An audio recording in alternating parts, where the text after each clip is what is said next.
It's Wednesday, April 1st. I'm Rob Millis, and I've got big news because my partner Will is coming back with me Friday for a special report direct from the West Wing of the White House.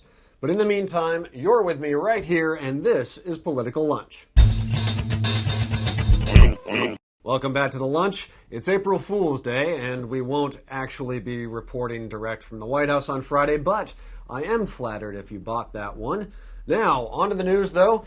Holy close call, Batman. We start today with yesterday's surprisingly important state race for New York's 20th district, which is still too close to call.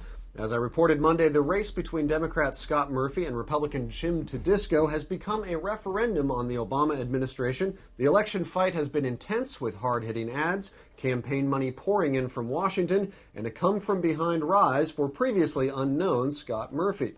Now, Democrat Murphy ran largely on the strength of support for Obama's stimulus plan, and he managed to win over a large part of the Republican base in his district.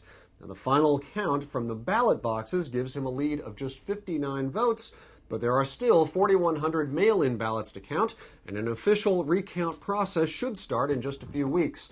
Now, the prospect of a recount has already sparked angry accusation from the GOP, including an email comparing this race to the hotly contested Minnesota Senate race between Coleman and Franken. A fundraising email today claims that Democrats are trying to steal the election.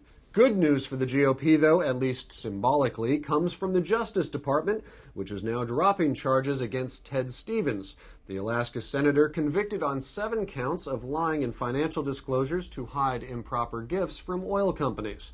Now, of course, he's already lost the case and been convicted, but the DOJ is asking that the court set aside the conviction and dismiss the charges entirely. Now, on to London, where President Obama is attending the G20 summit of world leaders.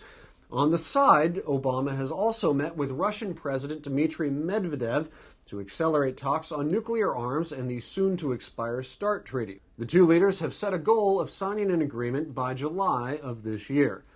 Meanwhile, the G20 summit, however, is focused on the economic crisis, on which President Obama and Prime Minister Gordon Brown are trying to send a message of unity, despite plenty of talk lately about discord between nations when it comes to economic recovery. And last week, the Daily Telegraph's intelligence unit recently indicated that England is at risk of serious social upheaval and public unrest, inspired by the economic crisis and potentially sparked by the G20 summit. Naturally, the protests have been intense, but so far, the kingdom has not yet crumbled.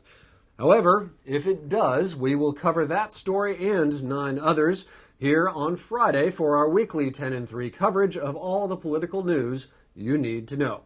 In the meantime, thanks for watching, and if you like the show, call your mom, call your ex-husband, go knock on your neighbor's door, and tell them to watch too. I'll see you right back here with Will on Friday.